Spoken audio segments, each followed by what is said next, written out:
Hello everybody, and Jess here, and welcome back to Frieren, episode 7.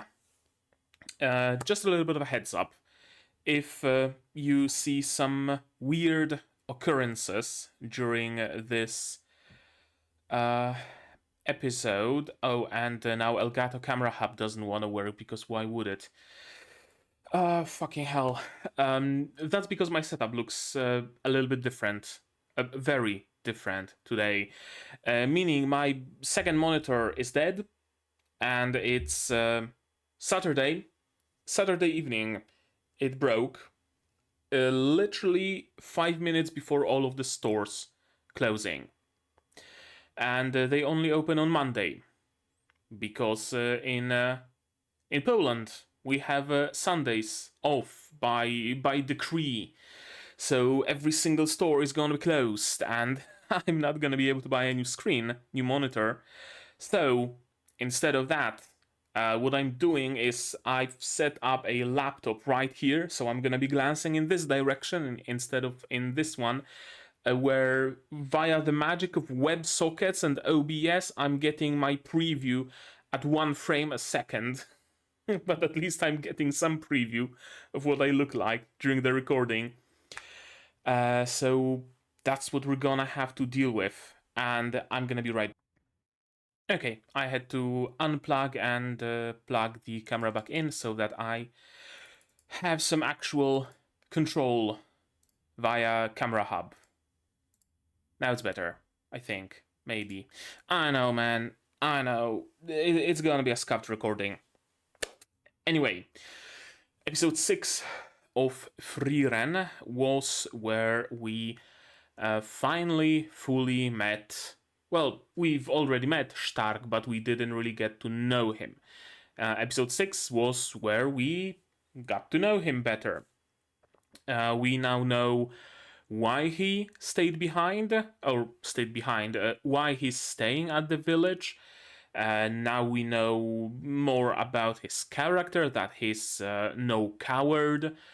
He has a strong sense of responsibility, strong sense of obligation, etc., etc., etc. Then there was a fight with a dragon, which showed that the one thing Stark is lacking is self-confidence. He went into that fight fully believing that he might be able to keep the dragon busy for those 30 seconds, that he might be able to do that, and maybe he will die, but if he dies, then at least Frieren will finish off the dragon, right? That was the mindset he was going into the battle with. Turns out he just soloed that dragon with no input from Frieren or Fern necessary. Go figure. So yeah, that probably gave him a little bit of a confidence boost, and thus a performance boost, because he's now going to be a little bit more confident in what he's doing. Unless, of course, he's gonna get more glares from Fern, who has some gripe with him. We don't know what that is quite yet, but she has a little bit of gripe. Maybe she was unimpressed with the size of his, you know, when she used the the see-through spell. I don't know. They really have that sort of a sibling energy between them, and I enjoy it. And the second half was arriving at another village, border village, bordering with the world of, with the area that's been overrun by monsters. And we will, of course, have to travel through there. Frieren was happy because she thought, hey, we're gonna stay here a couple of years until the travel ban is lifted and we can go there. Alas, she was recognized, and they're going for a monstrous adventure. In the meantime, Fern and Stark found a little bit of a common tongue in that neither of them wants to wait years or months in any one place until Frieren is done with with what she must do. With what she wants to do. Rather, there's no must here, just want. Anything else? No, that's basically it.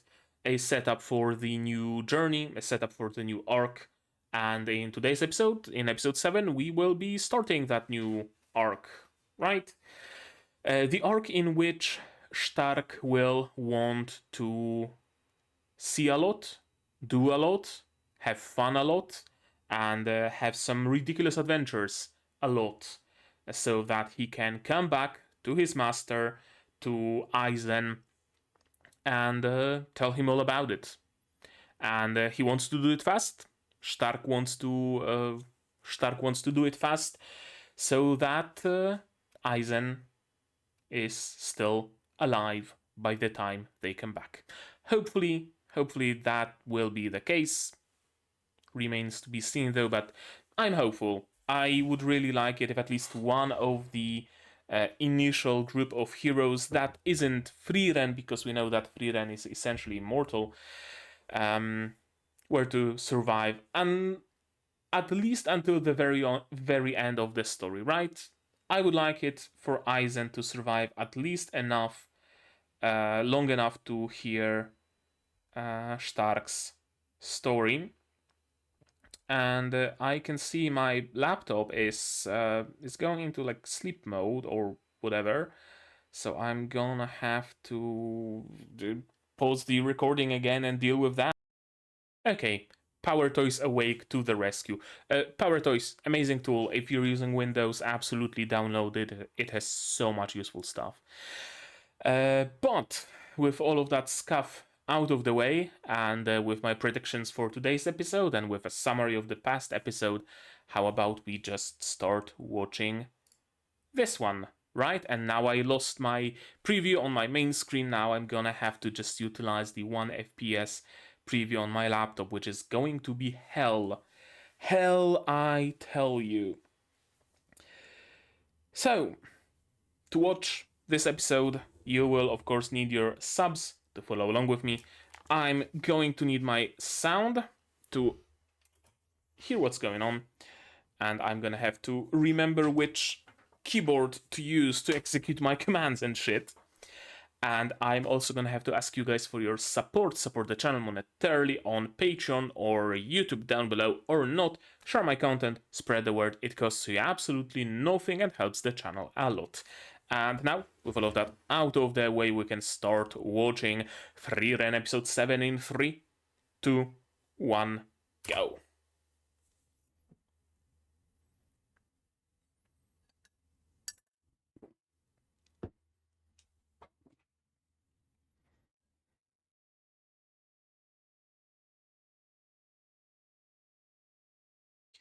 Okay, so she's been collecting those tomes of Flamme even before? Apparently. Fair. I mean, Frieren at least has the benefit of actually knowing her, right? So she knows that there probably are some books that do exist. She knows that Flamme as a character did exist. Or maybe other elves that she met, should there exist any.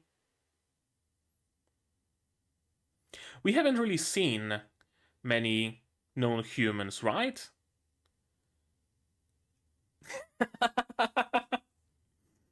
Yes, actually.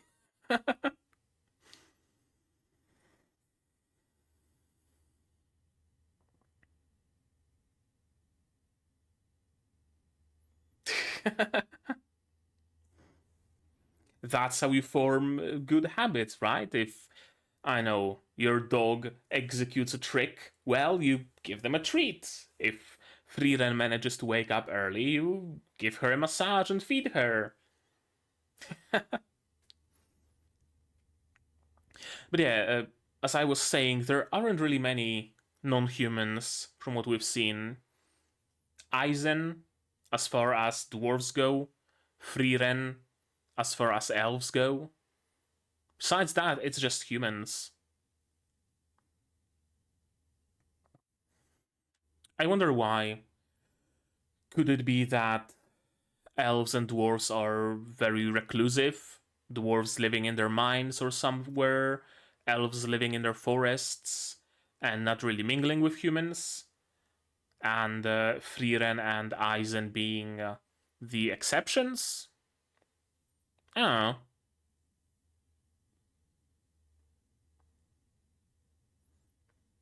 Oh, there's an elf.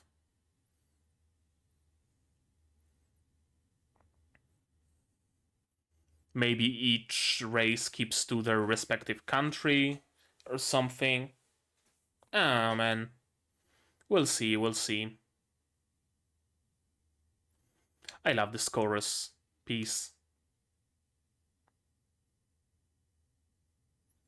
Like a fairy tale.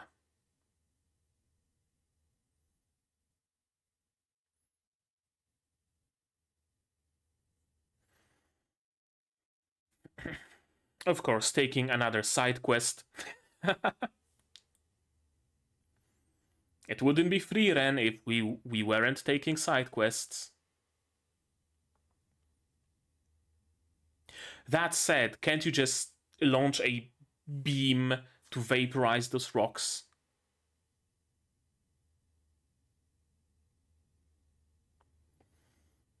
Sure, but it would be exactly. It would be only this card.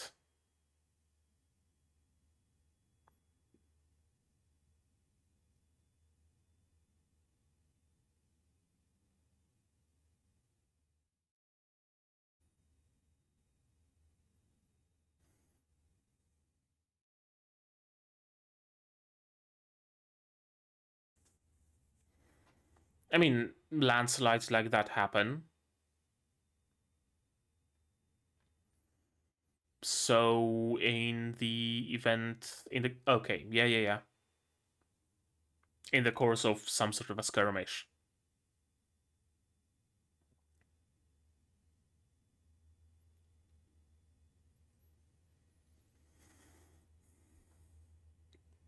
With what exactly? Yeah, just call him by his name.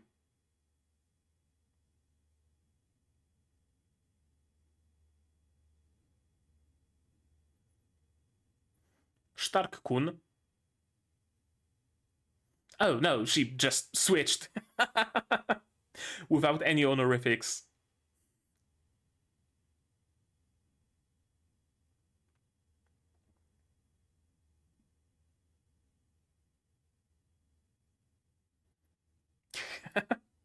I mean, you are used to dealing with pains in the ass. Your master, exempli gratia.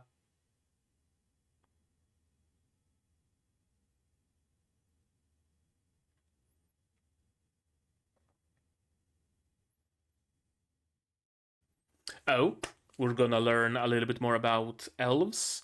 Okay, so they are rare. Yeah. My gift of foresight scares even me. I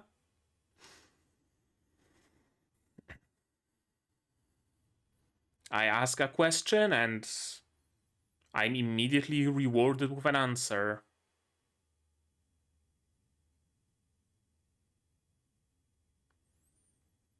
Okay, so they are long lived and they're not making enough kids.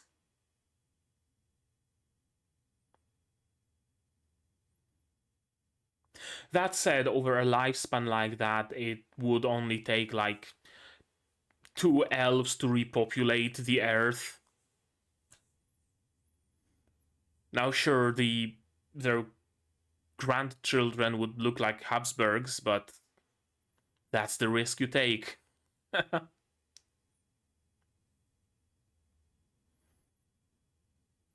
Oh, really? There were heroes who helped you. Huh, fancy that.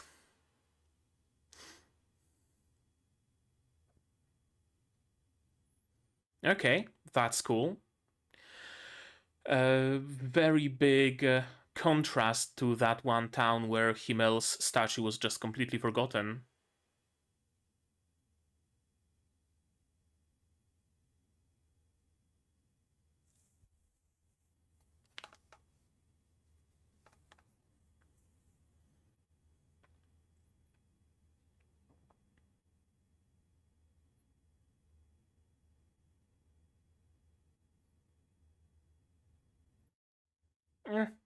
Almost.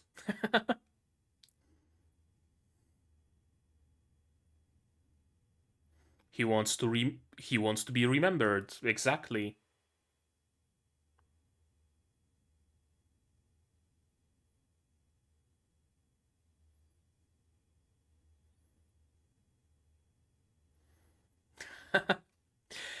Yeah.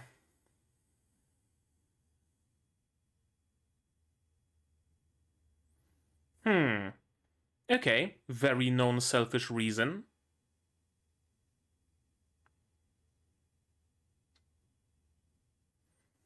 Right, like a fairy tale. They're not fairy tales, they actually existed.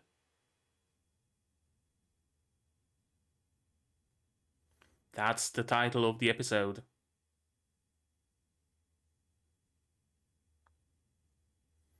Like Eisen.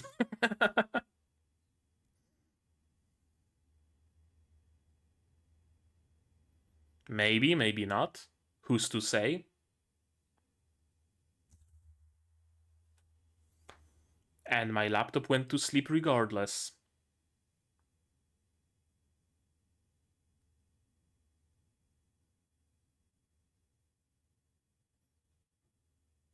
I guess I'm gonna have to touch the touchpad every 10 minutes or so. There is none, really. I mean, Aureole, but yeah.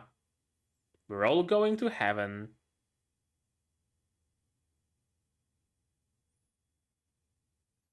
Graf Granat's domain. This city looks like it's seen some fighting.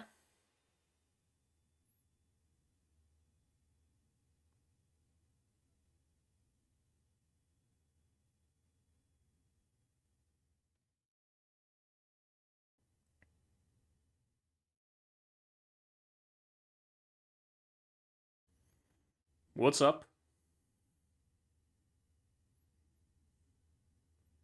Oh. Okay. Curious.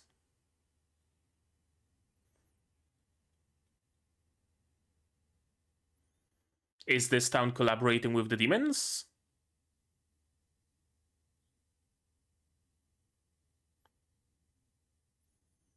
It certainly would seem so.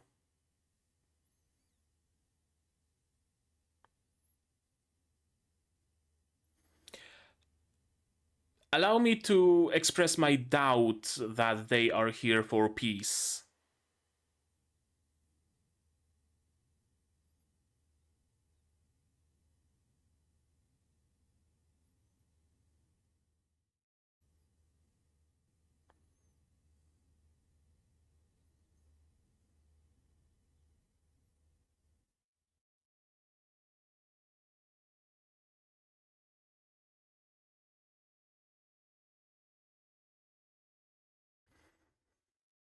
Hmm.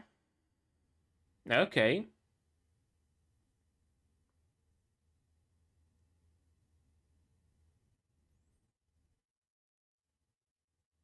Right, so they talk because it's beneficial to them, but they don't like engage in a conversation. Right? They talk because it's easier to say surrender than to gesticulate surrender, basically. Interesting.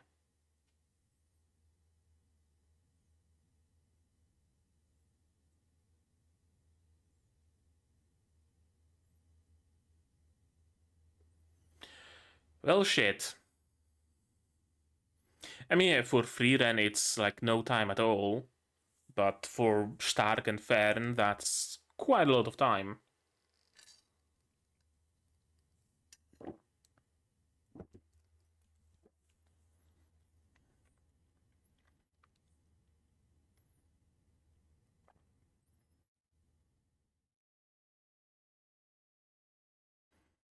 And she's ruling the area?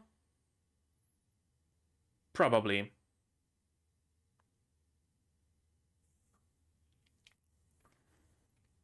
Mm-hmm.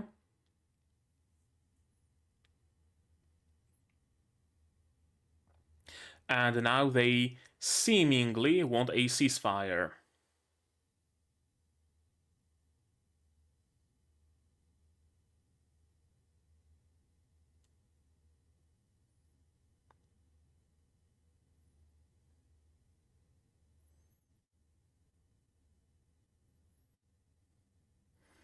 You're assuming that they can be reasoned with.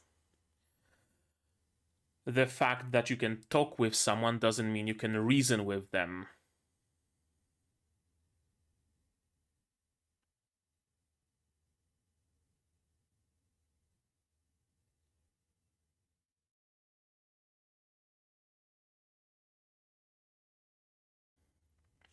And he's going to waver.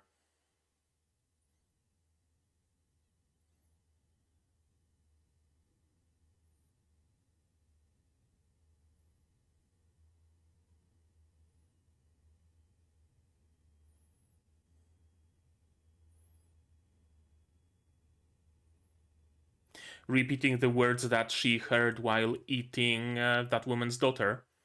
Probably. Mimicry. Oh, get the fuck out with this reasoning.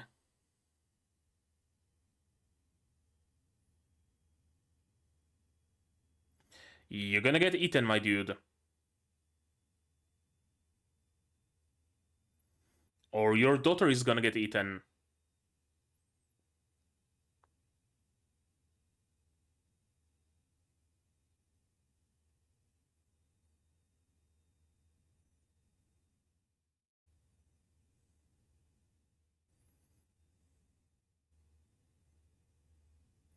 And... Oh.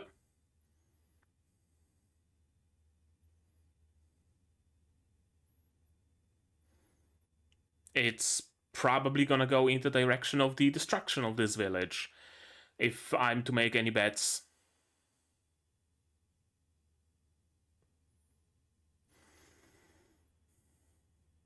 I'm immediately suspicious because it reminds me a lot of the Seaborn from Arknights.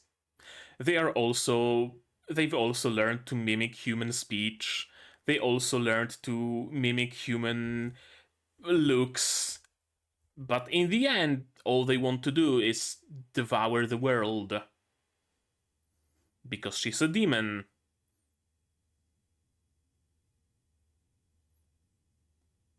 Why else?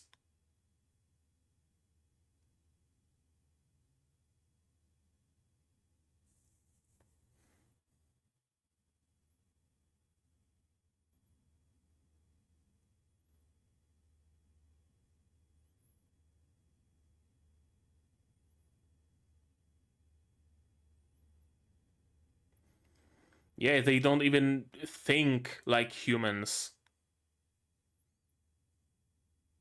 So it's no one's daughter, so you can have her. That's the logic.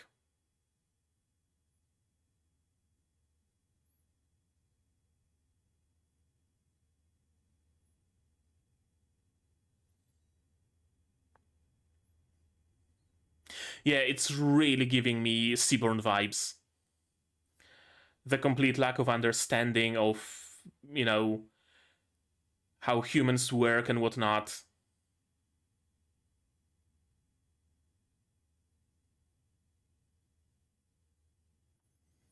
Yeah, it's just a tactic.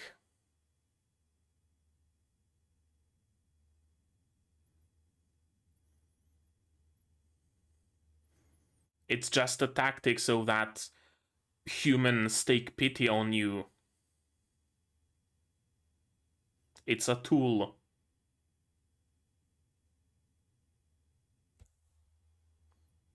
Exactly.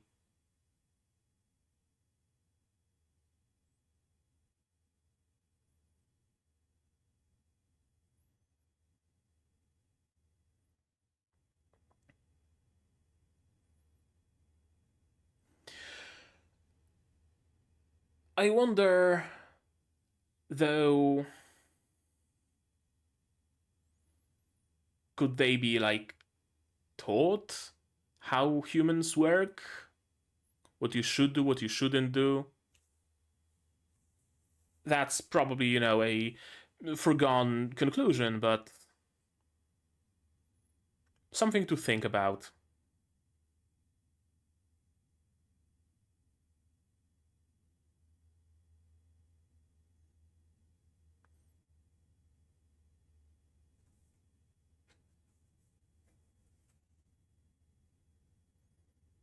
Okay, so he just admits it. I'm glad we get that sorted.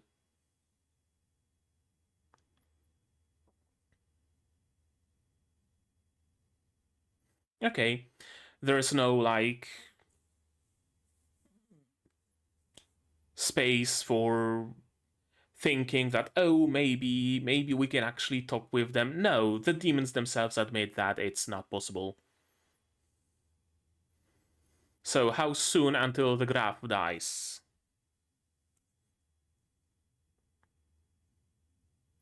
He's been killed by you lot.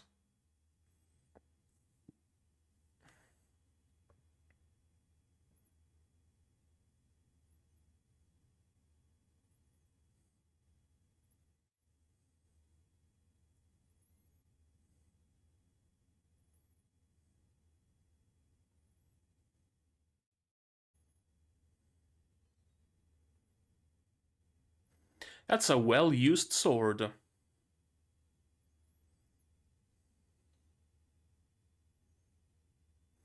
Should have struck true.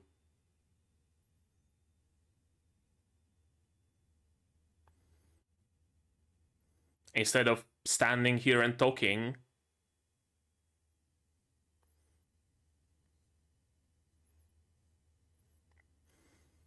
You're wasting time talking. You're going to be dead very soon, probably. Or talked out of your actions. With that tongue sweet as honey.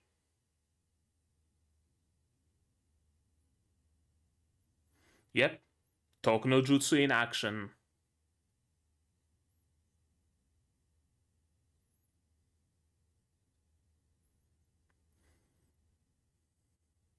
Demons have no familial bonds.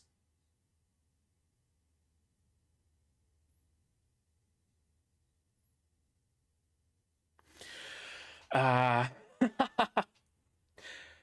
the girl was like the demons in general have humans really figured out.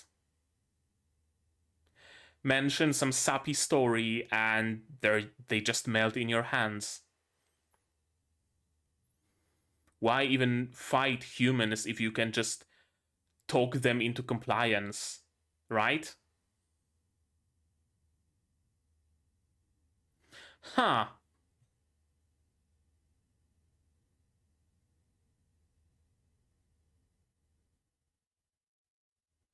Yeah, exactly. It's a magical word who that just makes humans do our bidding. That's all you need to know about it.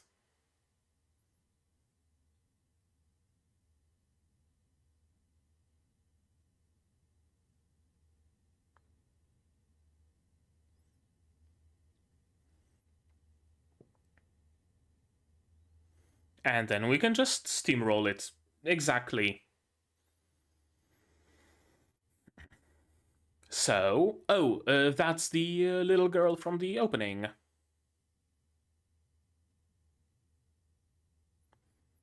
Frieren, I would assume. Or Ferdinand Stark. Well, he's gonna have his work cut out for him. Dead.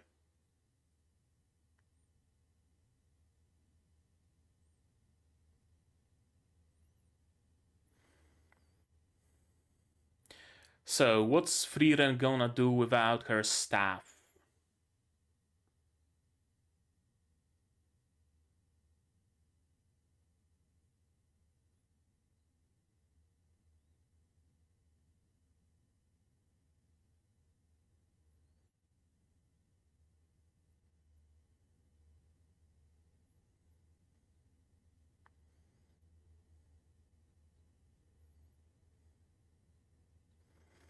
if you kill her, it's going to be harder to win over Graf Granat. But of course, as a demon, you don't understand that.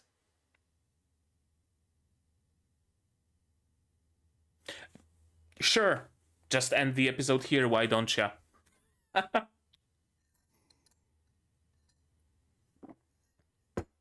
I really wanted more, but oh man, alas. That's gonna be a whole arc, isn't it? That's gonna conclude with killing Ora the Guillotine. Yeah.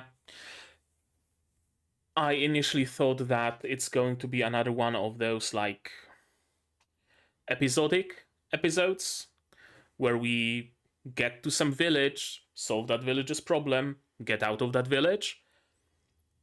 But apparently, we are set off to stay here for a bit more time.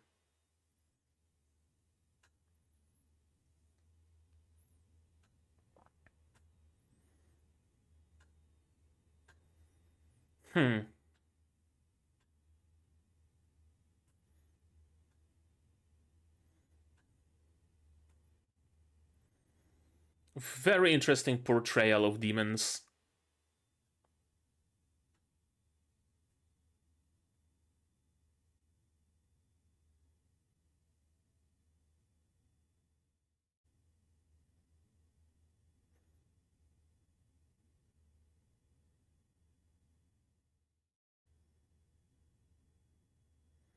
Frieren the Slayer! Okay. Well, rip and tear, girl. Rip and tear. And now let's watch this episode again. Shall we? Yes, we shall. I can't get used to this 1 FPS preview on my laptop. Oh boy. Oh boy. Monday cannot come any sooner. Looking for the books about written by Flamma. Interesting that she's looking for them so much. She was Flamma's student, so you'd think she would have. Maybe she does have some grimoires written by Flamme, but she just wants to look for more because they were written by her master, so she wants to collect them all to honor her or something along those lines. Probably, possibly, rather. Yeah, very good question about the elves and the dwarves. Why don't we see more of them?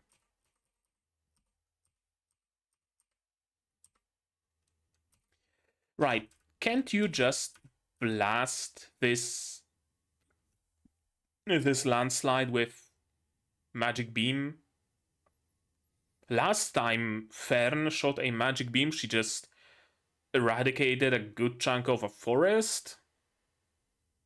I would think that she can just blast this as well, and if not her, then Frieren surely can do it. And if not Frieren, then I mean, fuck, Stark carved out an entire ravine by himself. He could probably swing his axe twice and clear it off. But instead, we're just moving individual pieces of rubble. Seems very inefficient. Maybe there is some zen to it. I don't know. Maybe they don't want to cause another landslide, something along those lines.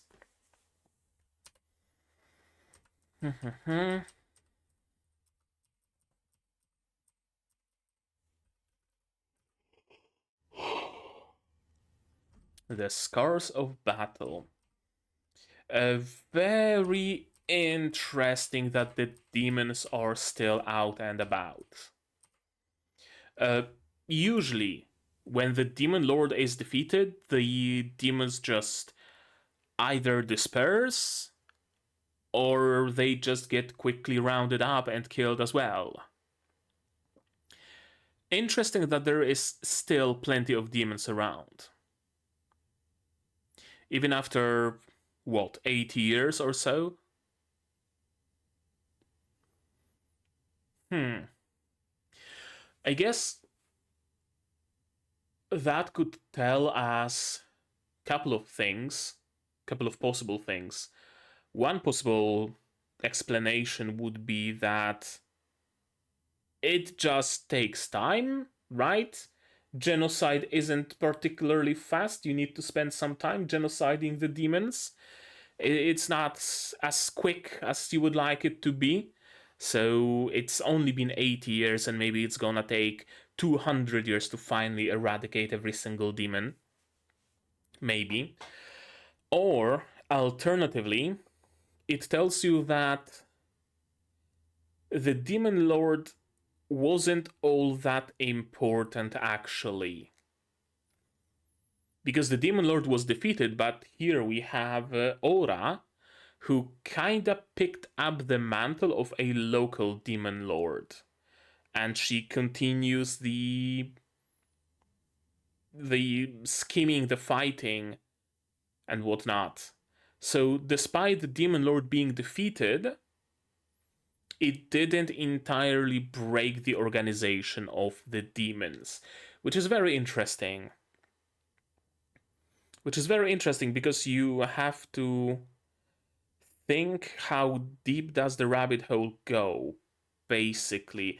How many heads do you have to cut off for the demon kind to finally be eradicated? You already killed the demon lord, now you're gonna have to kill the individual local generals. Well, maybe after the generals are killed, there's gonna be some minor commanders that are gonna have their own 50-man strong squadrons, and then you kill them, and so the demons fall into 10-person groups, etc., etc., etc. Does it really not stop until every single one last demon is eradicated? Interesting. Interesting to think about. Mm, this is my first time seeing one. Yeah, this was something that, again, I asked at the very beginning of the episode. Are there more elves? Are there more dwarves? Elves are apparently very rare. They live a long time, but they lack romantic feelings and reproductive instincts.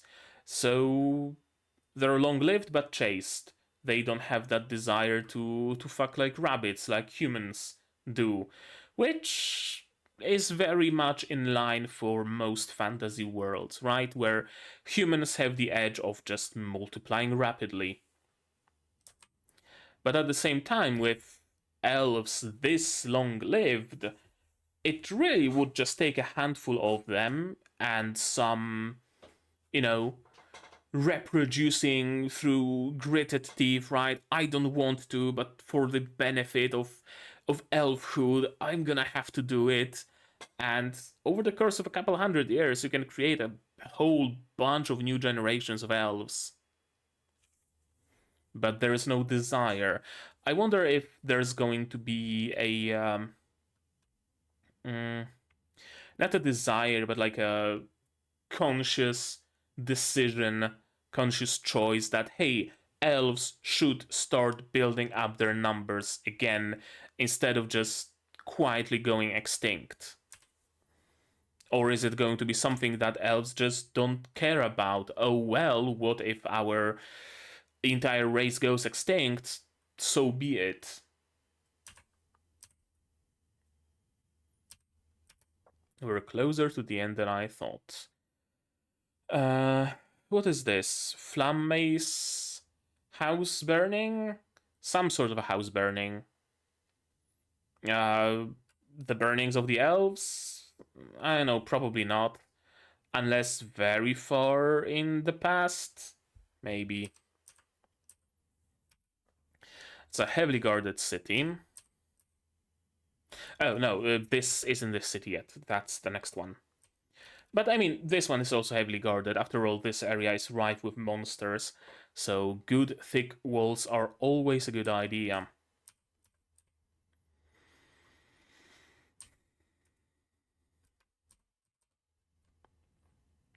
A Liberation Festival. for Himmel, Eisen, Heiter, and Frieren. I remember their names finally, I think. And of course, Himmel might be pretending to be that, self-absorbed clown a little bit, but deep inside, he cares. And he has much bigger of a vision than just having his statues around because he is vain. Yeah, it's so Frieren won't be alone in the future. So that even though he might be dead, there is some statues that she can see. She can perhaps talk to. And that their memories will not fade, the memory of them. She won't be alone because all of the heroes, all of her companions will live on in the legends, in the tales, in the writing, in the music, in the art, right? In the statues and whatnot. If not for them, they would just be forgotten, like in that one village where Himmel's statue just fell into ruin. He's thinking long term. Striking likeness, especially Himmel and Frieren.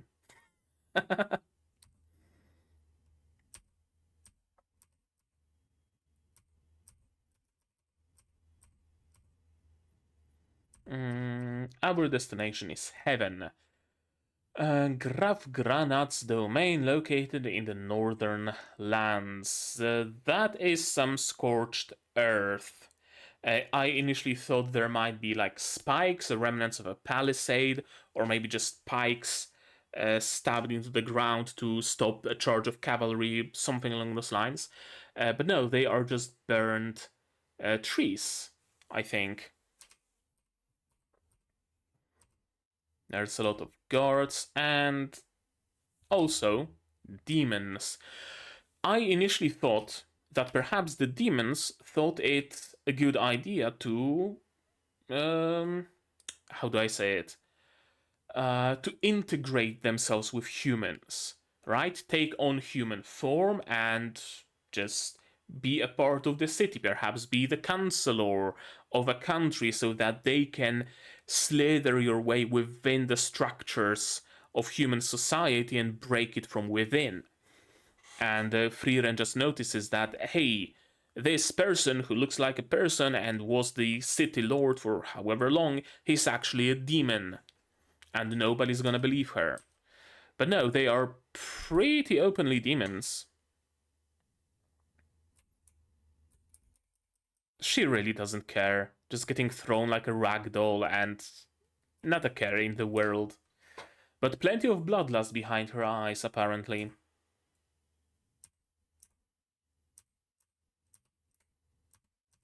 Peace envoys, apparently. Beast that can be communicated. Beast that can talk but cannot be communicated with.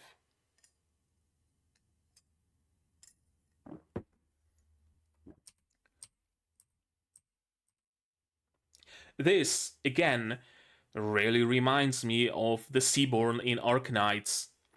They can talk, some of them at least, because they just evolved it, because it's beneficial, because they can mingle with human societies enough to create entire cults dedicated to humans merging with the Seaborn, right? The goal of Seaborn in Arknights is to just devour every living thing, to make everything a part of their hive mind, to make everything a single piece of biomass in unity, strength, and all that. Right? So they yoink some people and turn them into Seaborn, and they join the hive mind, and that's how it goes. But why go through the trouble of going through the shores of some village in Iberia and snatching the villagers if you can take human form, walk into a city, and start a cult focused on the members of that cult willingly walking into the sea and giving themselves away to the Seaborn? It's much easier that way, right? But ultimately, it is just a tool towards the goal of merging living creatures into one single thing. It really feels very, very similar. I really like it. I really enjoy it. Right? Like, why try to break the barrier over the city if we can just pretend that we're friendly? They're gonna lower the barrier and then we can just steamroll the city easily. They're not gonna protect themselves. The guards are gonna stand down. The barrier is gonna be down. We're gonna propose a festival in the city. All of us demons are gonna go. We're gonna have some fun with the people, and then we're gonna slaughter and eat them all. Perfect plan, isn't it? No effort required. You really do love to waste time. I mean, yeah, she has the time. And this time she actually has a legit excuse why she would be here for 2-3 years. She's been placed in jail, she's been arrested, not like she has a choice in that matter. Ora the Guillotine apparently regained her power, and they are battling around the city. Surely the best option would be to resolve things by talking them out. This raises a very interesting point of talking and communicating not necessarily being the same thing. You can talk at each other, you can talk besides each other, you can even have some sort of a conversation. That doesn't mean you communicate. Right? Communication ultimately is a tool. It kind of feels weird to call it a tool, but it's a thing that allows every individual to express their wants, their needs, and potential accommodations, perhaps, that they can have.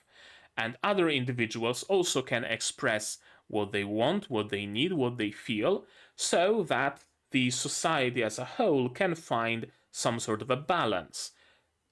That's in general what communication is for. In case of the demons, that's not what communication is for. Communication is a tool. Communication is a disguise for them. Not communication, sorry, speech. Speech is a tool for them. It's a disguise. That's how they can make themselves feel more human. If they say the magic words, "Mother, it hurts," then their enemy will waver. That's the entirety of the purpose. Not because it hurts, not because they want to see their mother, they don't even know what a mother is, but because it might make their enemy waver. Amazing. Amazing. I really, really like this portrayal of demons. Demons are man-eating monsters. They speak like humans to their benefit. They look like humans to their benefit, probably. And they speak like humans to their benefit. And apparently it's only Frieren who can see through it.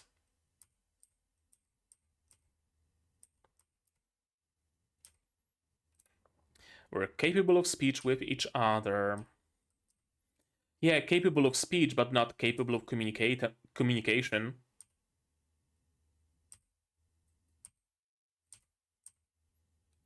And there we go, that's how it ends. That's how talking with demons ends. They also seem to have a completely non-existent understanding of how humans work. Right? Like, oh, I took your possession from you that you call a daughter, and this man also had a daughter, so I thought I might bring his daughter to you so that you can have a daughter, but it was his, so he was in the way, so I had to kill him. Now the daughter belongs to nobody, so here, you can have the daughter. Complete and utter lack of understanding of how humans work, of human minds, human emotions, human feelings. It's great. It's great. I love it. I love it because also, like, legit, a point can be made, and I found myself also wavering. I found myself also wavering that, hey, here she had good intentions, right? She wanted to give you your daughter back. She realized she did something that upset you. Except probably she realized that she did something that put her position in jeopardy, because there was one villager at least who was distrustful of her. But she just didn't get the consequences, right? She thought that she will just give the daughter back, and now that's going to be another villager who trusts her. And that's it. Now all of the villagers trust her. She can live safely in the village and perhaps bring her brethren soon enough to raze it to the ground.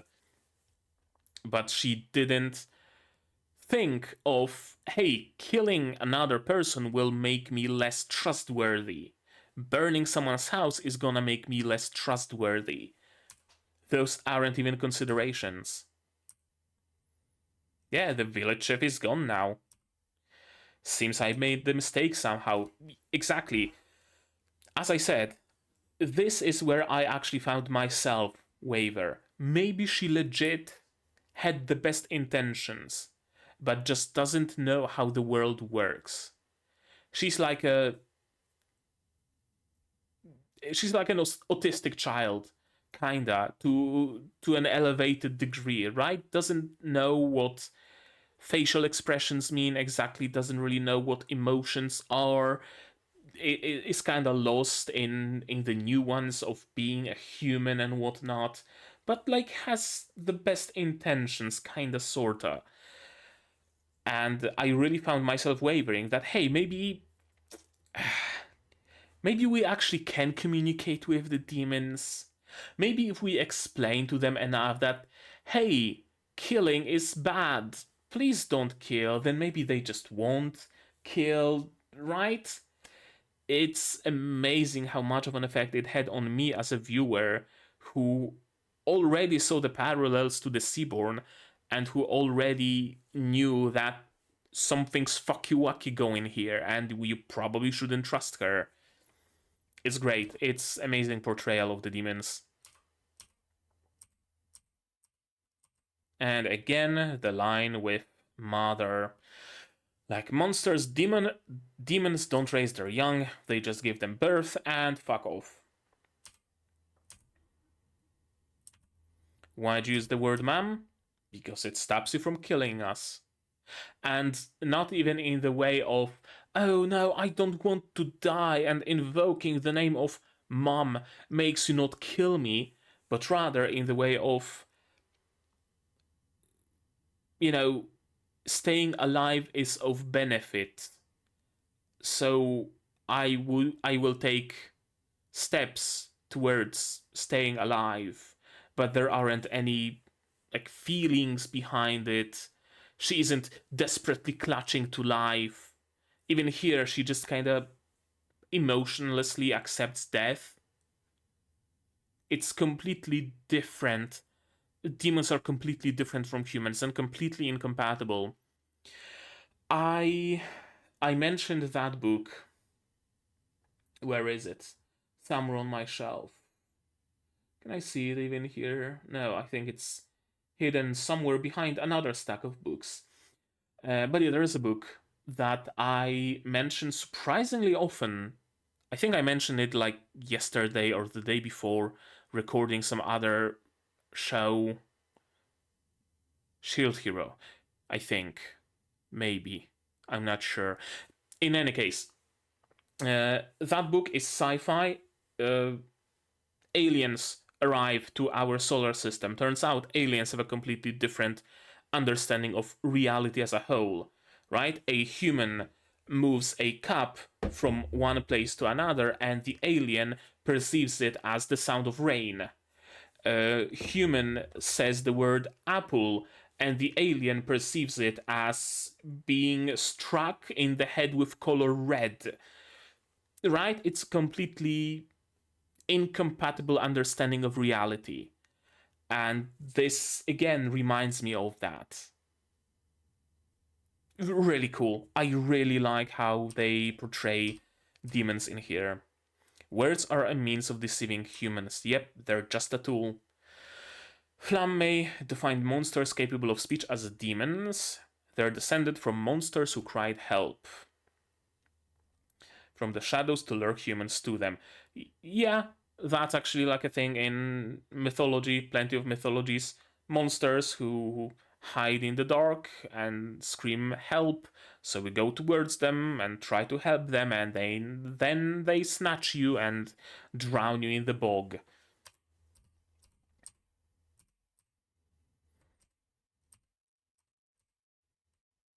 This is cool. I like that we just get a confirmation straight from the source.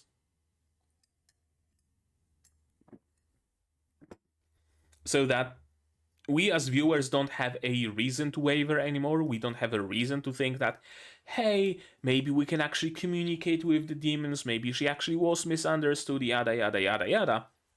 No, we have an actual demon admit that, yes, it's a tool. She's actually correct about us.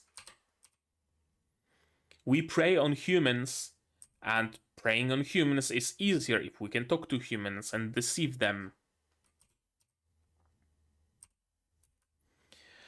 I should take advantage of the confusion to escape. This is very interesting to see Frieren actually take initiative. Right? Like, I legit thought that she'd be fine sitting here for 2 years.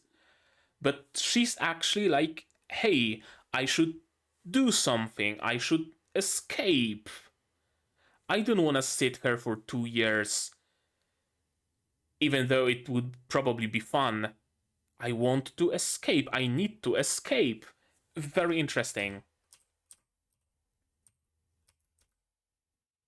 He's looking at the portraits, not because he appreciates them as art, but rather he looks for something to use against the graph. Oh, there is a lot of pictures of a lot of paintings of his family, so he probably appreciates family. Who are people in a family? There is son, there is daughter, there is mother, there is father, there is grandfather, grandmother. Okay, I remember that from the demon school. I can now utilize those magic words to sway him. Cool. Cool, cool, cool. Where's your son now? Died in battle.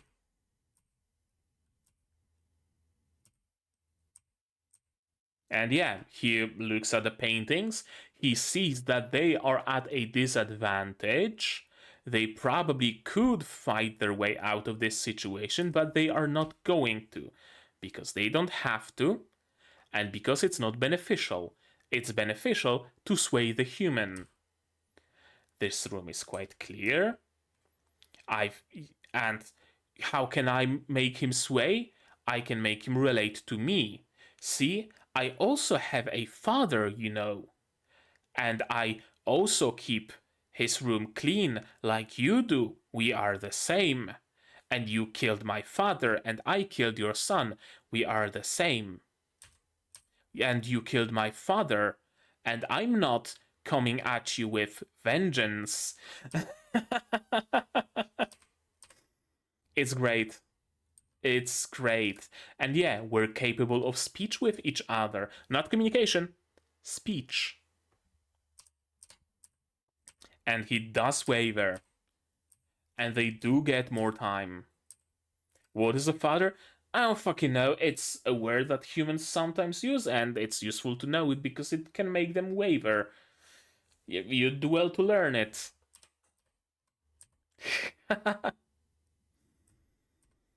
He seems to be an empathetic man, and we can utilize that empathy against him. And again, I'm glad that we actually get full plan spoken to us in plain language. There is no like space to think that, oh, maybe they actually do want peace, maybe they are changed, maybe they are just misunderstood. No. His goal being here, he is here to lower the town's defenses in the name of peace so that Lady Aura can just raise this town. That's why he's here, to lower the defenses of the city. Dracht is acting rashly. And again, just killed the guard. And he's here to kill Frieren as well. Without... And thinking that, hey, Frieren is an obstacle to our plan. So eliminating her is going to make things easier. He, just like that girl, exhibits a complete misunderstanding of how humans work. That girl thought that killing a person and burning a house is no big deal because she made up for that previous transgression. He thinks that, hey, I get rid of her, so everything is going to be fine. The Graf will believe us more now. Not taking into account that it will be hella suspicious to see a dead guard and a dead prisoner. Right? A complete fundamental misunderstanding of how humans and their society works. It's great, they are so human, but also so incredibly alien at the same time. Stronger than Aura the Guillotine. I wonder if it's actually going to be Frieren who fights Aura the Guillotine. Initially, I was under the impression that it's going to be Fern and Stark. That Frieren is going to stay here as a prisoner, and Fern is gonna figure out that, hey, getting rid of the source of the problem is how we free Frieren and how we can get out of here faster. So, come on, Stark, pack up some water, pack up some hardtack and cheese. We're going on an adventure to kill Aura and get rid of the demons in the area so that they can reveal their true faces and Frieren can be freed, or something along those lines, but perhaps not. Perhaps Frieren is actually going to escape imprisonment and she's actually going to be the one who fights Aura. We don't stand a chance against them. You're a guard killer who should be executed. I wonder if it's a little bit of a misdirection. We are led to believe that it's spoken about this Drat, but actually it's spoken about Frieren because Frieren is... Actually, that's a good thing to note down. Frieren is... Frieren is accused of killing the guard. Right? It couldn't be the peace envoys after all. It had to have been her. She wants to be free and whatnot. Speaking so casually to me is a serious crime in this town. I hate fighting powerful opponents too. She slew more demons than anyone else in history. I wonder. I wonder. First, let's switch the view. Oh, it's just cable. I thought my headphones are falling down. I want to look up one very important thing. Frieren Doomslayer. It has to be Art Frieren the Doomslayer.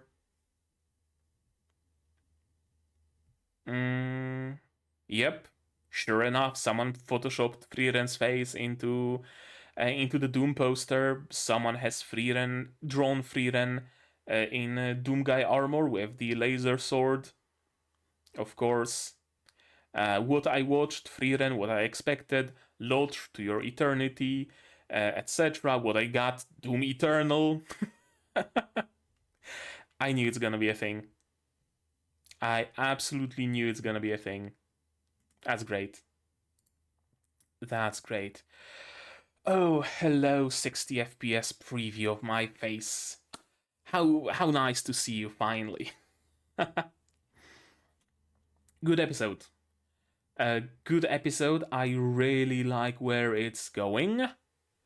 I really do. I love the portrayal of demons, as I already said. It's very unique.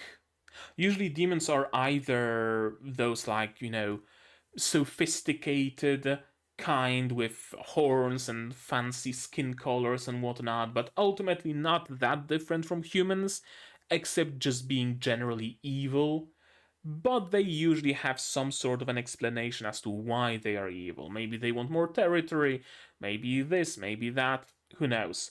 Or they are portrayed as beasts, just animals, monsters, and whatnot. Not even human shaped, not even humanoid. Frieren does something not even in between, it does something very different. Because they might be humanoid in their looks, but they are very much beastly in their thoughts and behavior. Even less than beastly, I would say, because even beasts are to some degree able to understand humans, dogs, cats, right? But they are not, because their understanding of the world is completely incompatible with that of a human, which is cool, which is a really great idea. And I like how they are also very